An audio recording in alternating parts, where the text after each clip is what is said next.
Okay, children, so we have done the two methods of inquiry. The first one was observational method, and second one I took yesterday, the experimental method. In experimental method, we have done the definitions of different kinds of variables. Yes, there are three types of variables. A very important experiment has to be explained under this method. There are basically two types, the experimental group and the control group. We have talked about it. The experiment has been explained. After that, we have done certain techniques how to control the extraneous variables or relevant variables. I hope you remember the third type of variable is what? Extraneous, or you can use external, or you can use the relevant. All these three terms can be used: extraneous, relevant, or any word you would like to use. You can use external, extraneous, or relevant variables, right? Now we have talked about certain techniques how to control these variables. After that, we'll give one or two advantages or disadvantages of experimental method. Now, what are they? See, if we talk about experimental method, do remember this thing that it is always done to find out the cause and effective relationship between the two variables. Now, the advantage of experimental method is that it is always done in a highly controlled laboratory situation. Two terms are there, controlled and laboratory situation. So these are the advantages in one way, because everything is controlled. Researcher tries to control the external variables. Everything is pre-planned. A proper outline is there. Proper selection is there. So everything is very objective and systematic. So in this way, it is an advantage of experimental method. Now, if we talk about disadvantages of experimental method, there are basically 2 to 3 disadvantages. The first one is saying that whenever we apply the results of these experiments to the general public or to the general population, it is not accurate up to that extent, or it is not applying accurately to that extent, because human behavior is very complex. If we are performing certain behavior, if we are testing or experimenting certain behavior in controlled situation, so it is not always true to apply same thing on the human beings in real life situation. Yes, there is a difference between a real life situation and a controlled laboratory situation. Yes, what happens sometimes, subjects become very conscious while doing this experiment in laboratories. So they give very good responses, very good answers to the questions. Whereas if same results will apply to same person, but now where in real life situation, maybe that will not be that appropriate. So this is known as experiments have low external validity. A proper term is there. The experiments have low external validity. It means that whenever we are applying the results of controlled laboratory experiments to the general population, it is not that accurately applying. So this this precise term, what we use, external low validity. Validity means what? To what extent that test is measuring the thing which it really has to measure. Suppose a test of intelligence is there, right? A test of IQ is there. So validity means what? Does that questionnaire containing questions related to intelligence only? If yes, then this test is valid one. It has a validity, right? So they are saying that experiments generally have low external validity. That means that it is not always appropriate or possible to apply the results of controlled laboratory situation to the general population, right? Or people in real life situation. Now, what is the second disadvantage? It is also not always feasible to study a particular behavior or problem experimentally. Now, what does it mean? They have given a very good example. Suppose an experiment is there to study the effect of nutritional deficiency on intelligence level of children. Now, this is not possible, or this cannot be conducted, as it would be ethically wrong to starve anyone. See, if you want to test the effect of nutritional deficiency on IQ level or intelligence level of children, for this purpose, what you have to do, please rewind all the things we have done in experimental method. We'll have the control group, we'll have the experimental group, we'll select the independent variable, we'll select the dependent variable, right? So for comparing, what we will do as an experiment, we will starve one group. We will not give proper food to that group. And we will give proper nutritional food to another group. That is how comparison is possible. Yes, yesterday what I said, comparison is only possible when there is a slight difference between the two things. So if I want to test the effect of nutritional deficiency on intelligence level, now please try to answer by yourself, as I'm not able to hear your responses. Here independent variable will be what? Nutritional deficiency, right? And what will be the dependent variable? Intelligence level of children, right? So here I will take two groups as an experimenter, and I will starve the one group by not giving proper food, and whereas I will give proper nutritional food to the other group. Then I will see the effect of that nutritional value on the intelligence level of the subjects. So why it is not feasible? Do you think it is right ethically to starve someone, not to give food someone for a particular time, just to study or just to do any experiment? It is not. Whenever it is not correct from ethical point of view, or whenever it is not right on humanitarian grounds, it is not feasible to conduct these kind of experiments, right? So this is, you can say, second disadvantage of experimental method. The third disadvantage is that it is sometimes difficult to know and control all the relevant variables. What are the relevant variables? What are the other names I have told for relevant variables? The extraneous or external variable. So they are saying that in an experiment, it is difficult sometimes to know, first of all, and to control all the relevant variables. See, as an experimenter, I will pay attention to various external variables, and I'll try to control them, right? But it happens sometimes that some things are operating beyond my notice. I'll not be able to notice some stimulus which are also affecting my experiment or my study. So it is difficult to know those relevant variables. And if you don't know about something, how you're going to control it? And if you are not going to control it, it will affect what? Your results, your conclusions, your consequences of the experiment. So these are what? The advantage and disadvantages of experimental method.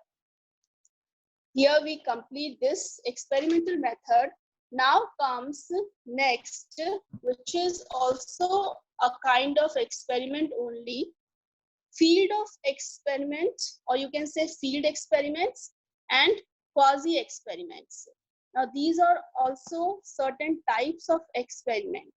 What is the difference between field experiments and quasi experiment? As field experiment is suggesting, you can take out the meaning when we are conducting any experiment in any natural setting. Now, don't start thinking or don't take this impression that whenever I'm using the word natural, don't start imagining lots of greenery. A park could be there, trees, plants are there, nice, pleasant environment. It's very cloudy, it's raining. No, it is not always mean that.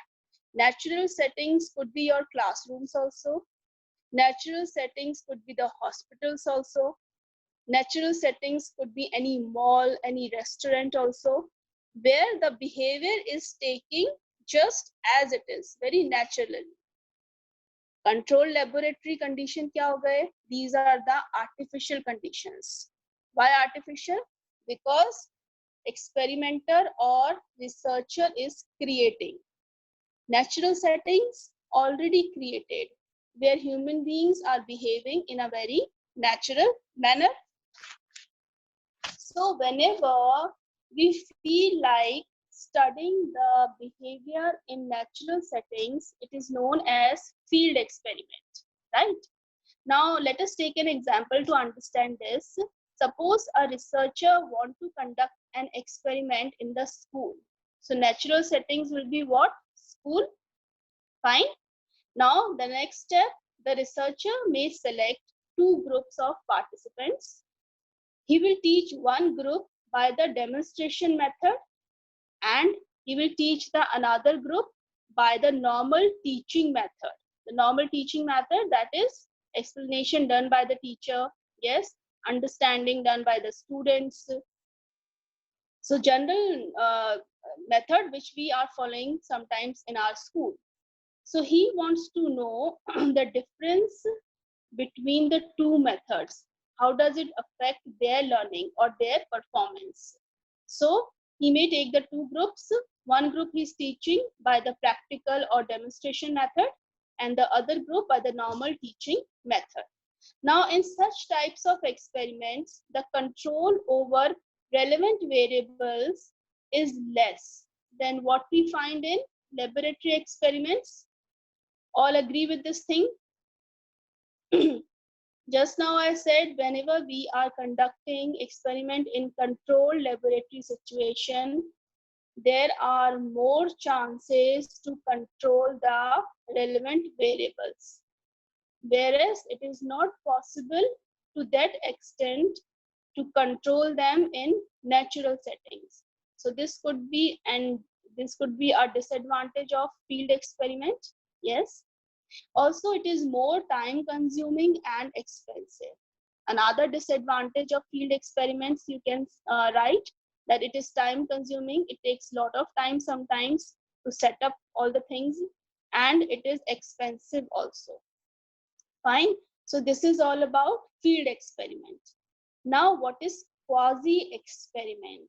A word quasi has been taken. It is a Latin word. This word has been taken from the Latin language, which means as if. Try to understand what do you mean by quasi experiment. A Latin word quasi means as if. Yes. Now, what else? Many variables cannot be manipulated in the laboratory settings.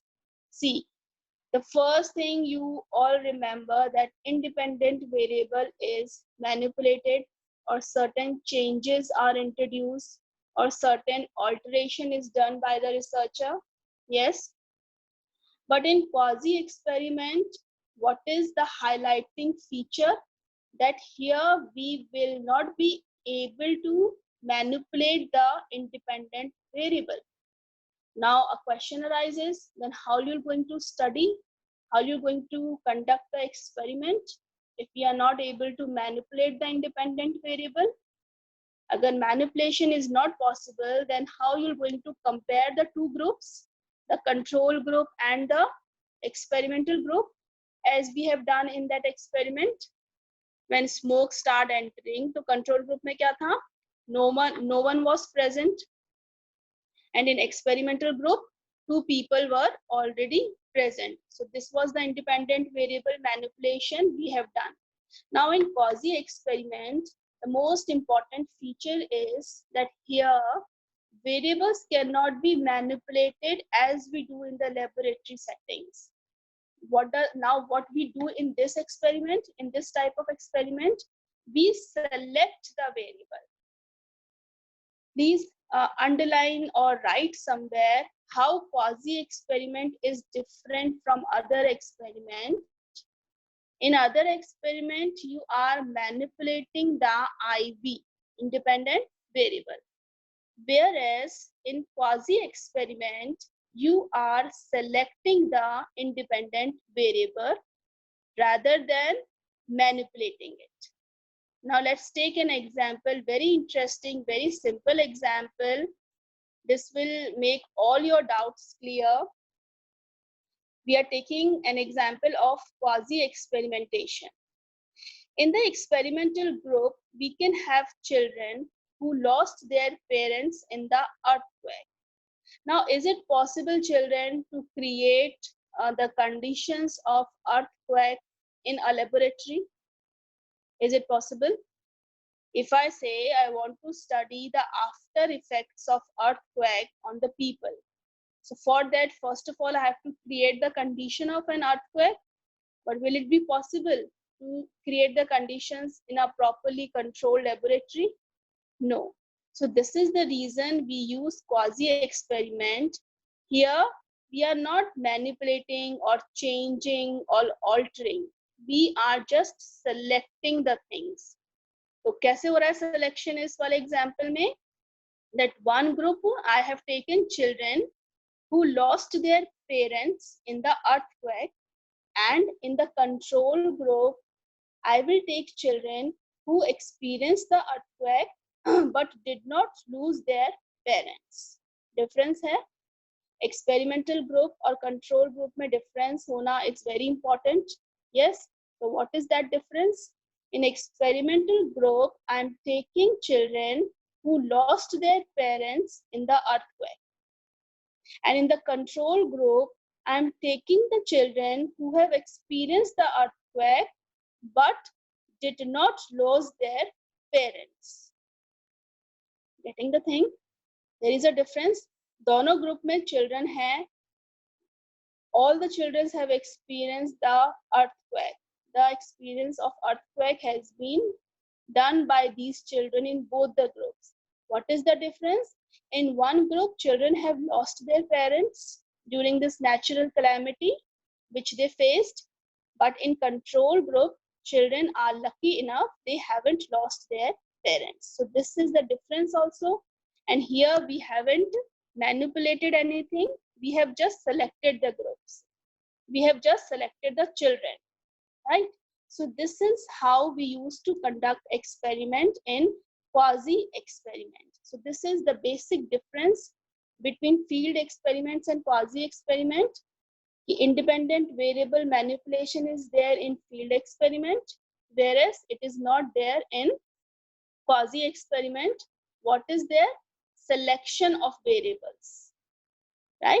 We are selecting the variables, and it has been taken from a Latin word which means as if. We are imagining the situation as if it happens, right? As if means we are imagining that condition, that situation of an earthquake, and then we are conducting our experiment. So this is all done with the experimental method. Now we are starting with the third method, that is known as correlational research. All must have heard this word correlational somewhere in economics or anywhere. What does this correlational means? See, in psychological research, we often wish to determine the relationship between two variables for prediction purposes. This we have done. We always try to find the relationship between the two variables. What are those variables? Independent variable and dependent variable. And why we are interested in forming such relationship? For the prediction purpose. Prediction means I can anticipate the thing that this will happen in future. Yes, this we have discussed. This is an advantage of our method. If I am able to create a relationship between two variables, suppose I already gave this example. If a child is watching too much violence on TV, it will lead to the development of aggression into that child. So these are the two variables: watching violence on TV and developing aggression. These are the two variables, right? So I have conducted an experiment to find out the relationship. I found my hypothesis. Hypothesis, you all remember, an assumption or a tentative solution to a problem. I have done my experiment and I came up with the conclusion, with the result that yes, my hypothesis proved this happens. Whenever a child is watching too much violence on the TV, he or she will gradually start developing the aggressive tendencies inside him or her, right? So I will apply this result for the prediction purpose. I can suggest any child or any parent that see, if your child will see too much violence, he may become so aggressive, he may become too aggressive after a period of time. So I have made a prediction in advance about the future. Your child will be developing this tendency later on or in the coming future. So this is what prediction I have made. So this is what we say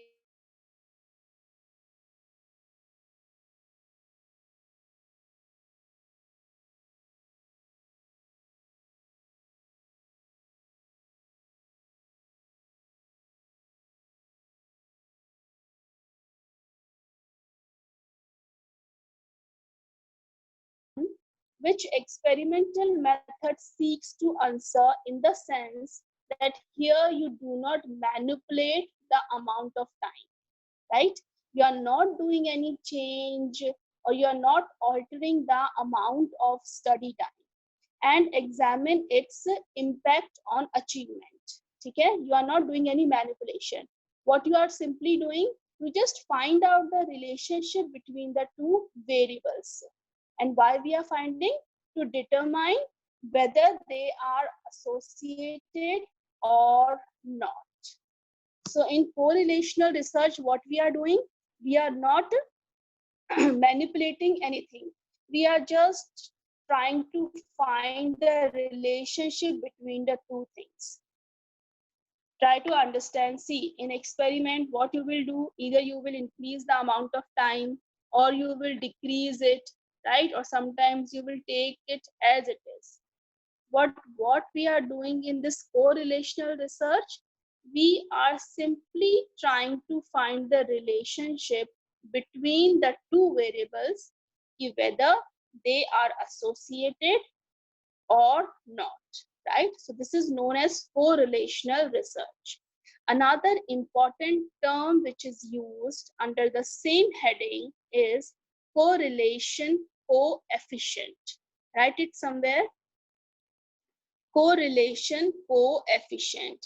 Now, what does this term means? The strength and direction of the relationship between the two variables represented by a number. Correlation we have discussed. Simply, we try to find out the relationship between the two variables, whether they are associating or not. Next comes correlation coefficient.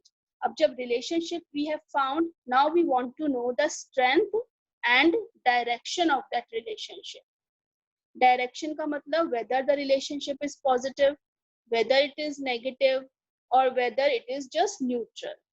And strength in the terms of number, how much they are associating, 90%, 60%, 55%, right? So in numbers. So the strength and direction of the relationship between the two numbers is known as correlation coefficient. And there is a precise value range is given. It is from plus 1.0 to minus 1.0. On a scale, if we see, there are extremities. See, 0 or average is in the middle. Yes, in the middle part. At the left hand side, it is minus 1, and at the right hand side, it is plus 1. So this is the value range of correlation coefficient. You just have to remember this thing. Don't go into deep how does this method is applied. You don't have to study about the statistics under this. No, not at all.